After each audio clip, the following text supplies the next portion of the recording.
Өхөн. Чи өхөн Кёжура. Чөтгөр бол гэж хэлээч.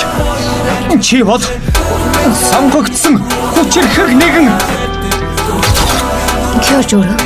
За, үгүй. Ээжээ. Атаас мөчөж. Сайн болоорой. Чи яагаад тусдаа хүчтэй төрсөн юм бэ? Ийдгүй. Суулгаараа хүмүүсийг хамгаалж. Өөрийн чадварыг энэ ертөнцид хүмүүсийн төлөө ашиглах ёстой.